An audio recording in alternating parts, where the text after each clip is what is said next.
ja väylä 8. Tilanne on aika tasainen. Vähän on tullut eroja tällä kierroksella. Seppo ja Mikko on pelannut pari päälle, mutta tässä on paljon väyliä vielä aikaa. Voi kääntyä moneen suuntaan. No nyt päästään metsäväylille, niin täällä on pituus ja suunta täytyy kyllä olla kunnossa. No tässä on heti sellainen väylä, että kun tuosta statseista nähdään, niin tosi paljon eri tuloksia. Että Birdistä Otheriin tulee kaiken näköistä aikaa suht tasaiseen tahtiin. Joo, 8 on ollut tommonen keskiarvolta 0,25 heittoa yli paarin, eli 12 ja 13 vaikein väylä ensimmäisellä 2 kierroksella. Ja nyt kyllä pisti Kalle sinne. Pieni huono kikki oikealle. Tuuletus tuli jo, mutta näki, että vähän olisi maassa johonkin juureen. Se olisi ehkä muutaman metrin vajaa siitä mutkasta. Savonen on vähän tommonen Suomen Johnny McRae. McRae näytti siellä viime vuoden USDGC:ssä, että ei tarvitse olla sellainen pulkannaru pärjätäkseen tässä lajissa. Savonen näyttää sen Suomessa joka kisassa. Kyllä. Joo, ja vähän sama tyyppinen vielä sillä heittäjälläkin, että ei tämän maailman pisimmälle, ei ole mitään semmoisia ihan superominaisuuksia, mutta kun kaikki onnistuu. Joo, eikä ole semmoinen puhtaan tekniikka, jos se katsoo ihan pelkästään sen puolesta, mutta se on pirun tehokas. Joo. Ja tuntee kiekot tosi hyvin. Sehän on pelannut Pro-diskuksella tosi pitkään. Kauas se on edes siellä ollut? On ollut useamman vuoden, en kyllä muista ihan tarkkaan, että olisiko jostain... Niin kauan kuin mä muistan. Niin, 2010 varmaan tai jotain sellaista. Oli kova veto ja nyt on taas jokainen milli käytössä tossa väylässä. Ai. Ei, sieltä yleistä ei kuuleta wow, ja kyllä ihan oikea tätä reaktio oli, että oli kyllä täydellinen. Sepon oli vielä päätynyt ihan ok paikkaa, vaikka tuon sivuun menikin, että oli helppo työ pistää tuohon suittiin jatkoon. Eikä lähtenyt ahnehtimaan tuossa yhtään eteenpäin. Kalle vähän lähtee, mutta Kalle oli sen verran pitkällä. Tuolta näkyykin tuolla metsässä toi valkoinen teippi, mikä on toi Mando, että siitä oli ihan helposti pysty yrittämään kyllä suoraan yli. Että tietenkin on aika pienet raot siellä taivaalla. Tämä on edelleen toi Mikon Antsa on niin makeen näköinen. Se on niin hallittu ja siinä on treeniä takana. Joo, suunta oli tälläkin kertaa kyllä se kohti korjaa, mutta vähän jäi lyhyeksi. Meinasin ihan Jasperillakin, mutta just nousi se kallion päälle pyynnöstä. On muuten harvinainen tilanne täällä metsäväylläkin tuulee. Oikein näkee tuolla puista ja sitten tästä kuulee äänestäkin, että suisee tässä. Näki Sepon kiekko putosi tuossa keskellä ilmaa, se otti pienen ilmakuopan siinä. On kyllä harvinaista, että näillä metsäväylillä tuulee.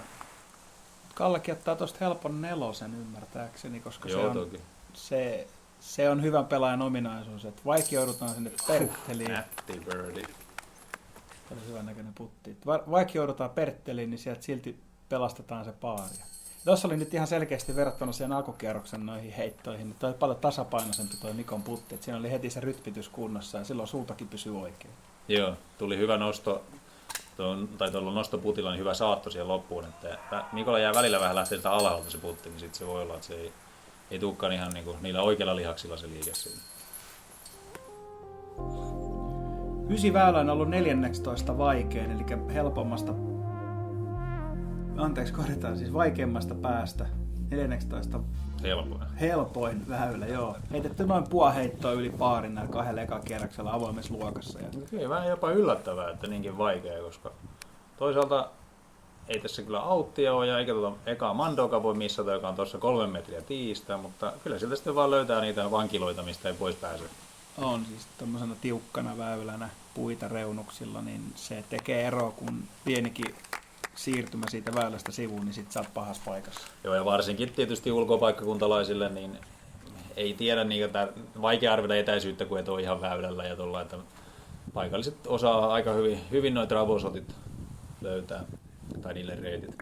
Ainoa, mikä tässä väylässä harmittaa, on se, että sä et näe sitä mikä frisbeegolfissa on hienoa, että kun sä heität sen oman heiton, sä et näe sitä, että mihin se päätyy, kuinka se lentää. Se on mun mielestä kaikista hypnoottisinta siitä koko hommassa. Harmi, että tuossa joutuu heittämään nurkan taakke, se on paljon hienompi. Luulen, Kalle ei ole välttämättä harmittanut kauheasti, ettei nähnyt minne se kiekko meni.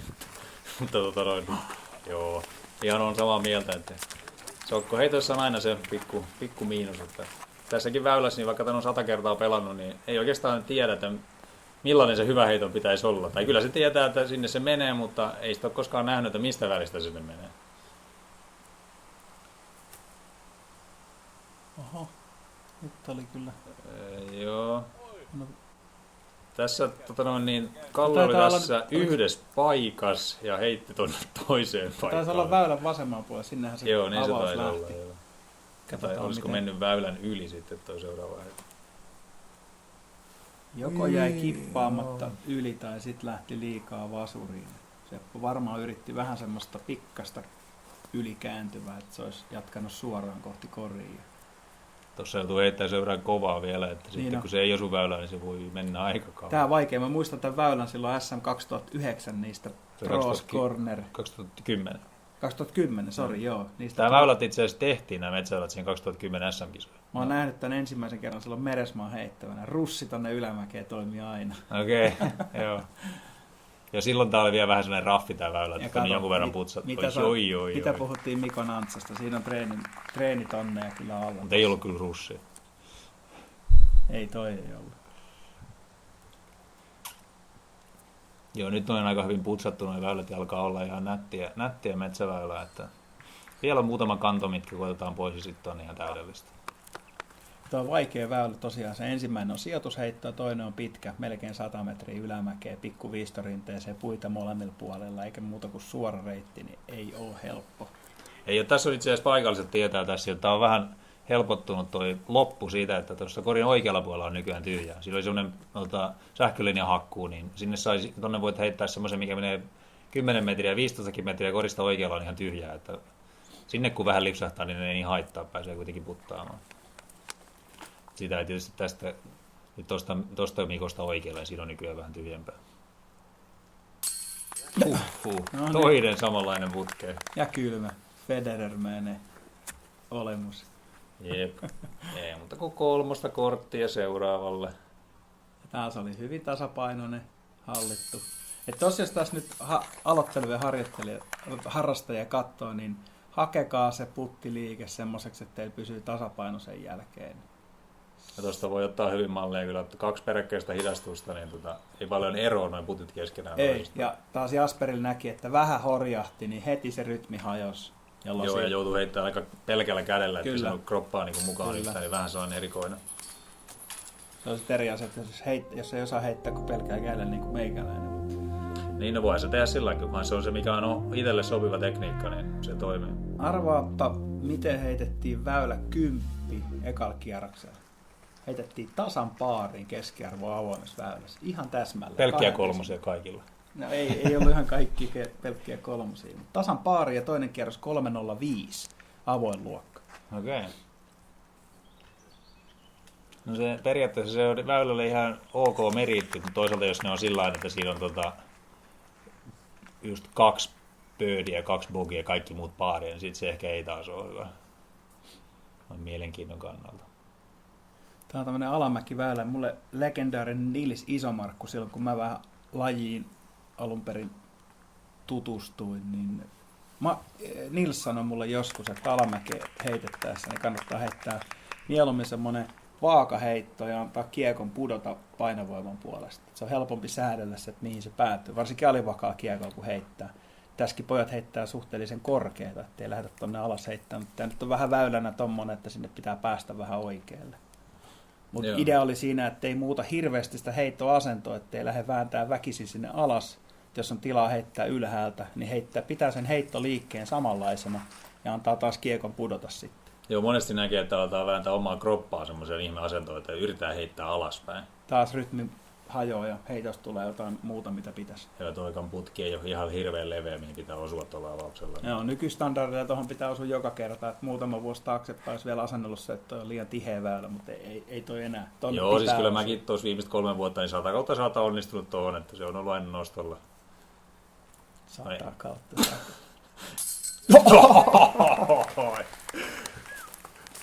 Hyi. Oli jopa vysokimainen pisto. Eihän se ollut edes putilla. Ei, siis kato, 25 metriä matkaa.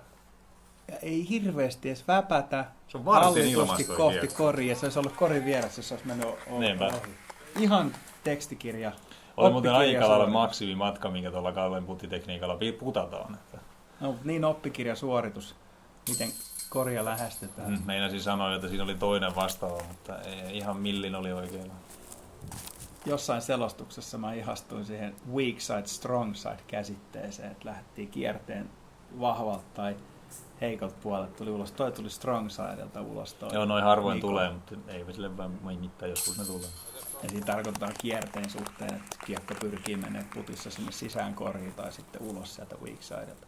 Jasperilta oli hyvin pieni repsahdus mun mielestä tuossa kohtaa, että oli vähän semmoinen huono keskittyminen, suunta lähti vähän. Itse asiassa ei ollut kyllä tääkään putti ihan keskitytty loppuun asti. Sekin oli vähän sen näköinen, että kunhan nyt pistetään. Ja elekieli kertoo, että nyt vähän harmittaa. Joo. No, niitä sattuu, niistä täytyy päästä vaan ohi. Ja mukavasti väkeä seuraamassa kärkikortteja. 11. Tää on taas hyvä esimerkki siitä, että ihan täydellinen heitto väylään, sä et näe sitä kiekkoa. Sä et näe sitä lentoa. Varsinkaan tältä uudelta pidemmältä Varsinkaan tieltä. uudelta, niin. Sä ehit ehkä juokseet tonne eteen siinä vanhalla paikalla, Joo. mutta tässä uudessa, niin harmi, siis niin loistava väylä. Taas jos karsis tosta ja pistäisi Mandon, se ei ajaisi mitään hyvää silleen. Että harmi, että näin hieno heitto ei vaan näy. Ehkä videolta. Mahtokohan Tuossa kimmata sen OB kasin oikein. auttiin jo siihen toiselle väylälle. Eli se nautti tälle Se on niin kuin tässä kisaleijautissa 7 väylä. Se oli kyllä sen näköinen saattoi mennä.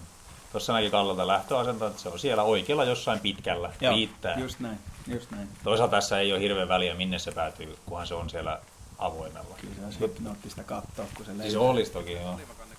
Tästä Juhanalle viesti, että ensi vuoden kisassa kuvaat toisella kameralla tuolta kentän puolelta, ja nähdään oikein nättiä. Helikopterikamera perään. Joo, vähän droneilla sinne ilmoille. Pakko mainita tässä kohtaa, että Nevan taustan Janille terveisiä.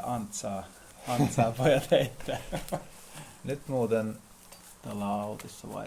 olikohan se autissa vai oliko se päätynyt vain just siinä autin rajalla? On grafiikka ei kertonut meille tällä kertaa. Se näytti rollerilta. Joo, rolleria ylämäkeen. Se on ihan täysin tyhjää seuraavat 100 metriä. Niin miksei, kun siinä saattoi olla sellainen paikka, että oli niin jyrkkä rinne, ettei pystynyt heittämään sinne ylöspäin oikein muuta. Tämä on ollut 6.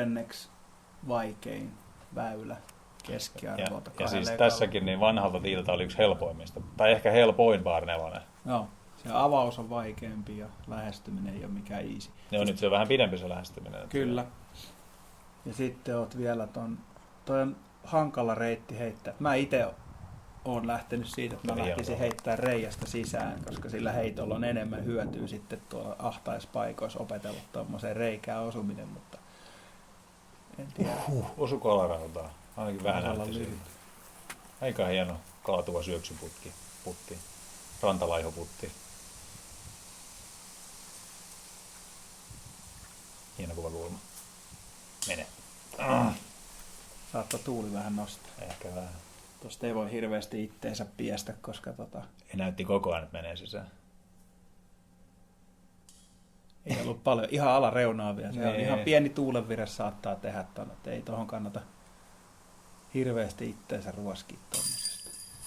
Se oli se weak side. Weak side. Kyllä. Sivussa se oli. Itse asiassa tuossa vielä huomaa, että kori on vähän kenolla sinne Oh. päin.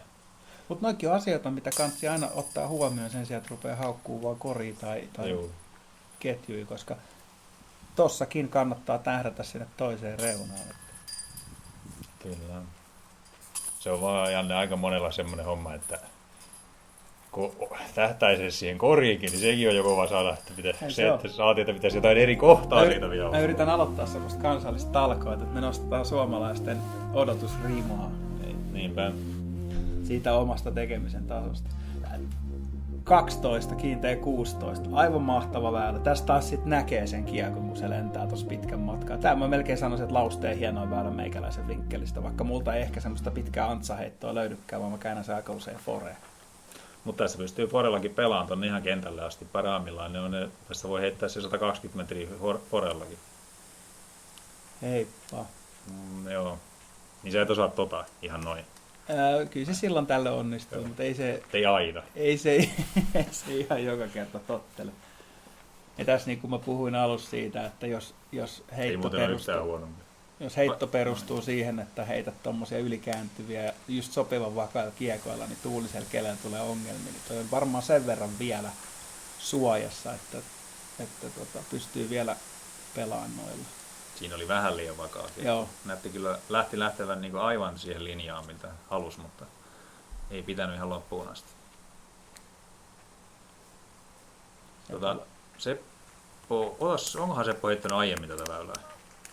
Koska jotenkin näytti siltä, että niinku mietittiin puoli sekuntia ja sinne vaan täydellinen. Nyt oli vähän. Siinä vähän näyttäisi nyt, että on... Itse asiassa mun mielestä tuo Jasperin heitossa näytti siltä, että oli huono heittopaikka. Ja näytti siltä, että no ehkä tästä ei kannattaisi hakea. Mutta haen kumminkin. Haen täysin. Lyhyt vauhti, rytmi muuttuu. Heitto suuntautui sinne oikealle. Et siinä tuli heittokäsi myöhempää siihen kropan kiertoon, ja sitten se lähti oikealle. Kalle olikin täydellisellä paikalla, kun saa pistää hyssöä. Schusterik hyssö. Viimeisen puuhun. Puu hyppäsi eteen. Joo. Tääkin on ollut tää väylä, niin siis 4. vaikein Seppo väylä. avauksella tuolla? Oh. Hei. Kalle oli siinä aukolla tuolle kentälle, niin Seppo oli 50. Seppolla lähti siinä, sen näki sen driven loppuosasta, se lähti suoristumaan se ja Mikko on siis lähempänä korjaa. Käsittämättömiä avaus. Tuulee sen verran, että kaikilla toi lähestyminen oli vähän hankalaa. No, se on kuitenkin sen verran pitkä matka. Tämä on kuitenkin ollut 4. vaikea väylä. Mut vähän yllätti toi statiikka, koska tästä on otettu 4,68, 4,56 keskiarvolla eka ja toka kierros avoimessa luokassa. Mutta se on just se, että pääsee noille jatkopaikoille, missä pojat tässä oli, niin sinne vaatii oikeasti sitten ihan sen Suomen kärkipääheittäjän. Se on se avaus siinä. Koska ne on sitten oikeasti huomattavasti vaikeampia lähestymispaikkoja, vaikka olisit väylälläkin siinä 30 metriä lyhyemmällä. Tässä on muuten yksi huomio Mikon puttipelistäkin, että niin kuin nähtiin alussa vähän huteraa, rytmi haki itteensä, niin kaveri ei kuitenkaan hermostunut siinä hommassa. Se haki sitä rytmiä ja nythän sillä napsuu koko ajan kohdille. Kyllä. Kallella on vaikea haaraputti, aika hyvin osu, mutta ei riittänyt. Eikö Sepolta joku heitto välistä näkemättä? Tai se Vissiin, koska se Bogin otti tuohon. Joo. Ja nyt on tässä vaiheessa sitten Mikko noussut kärkeen. Kalle, Pasi, ihan heiton päässä, eli mitään ei ole vielä ratkennut.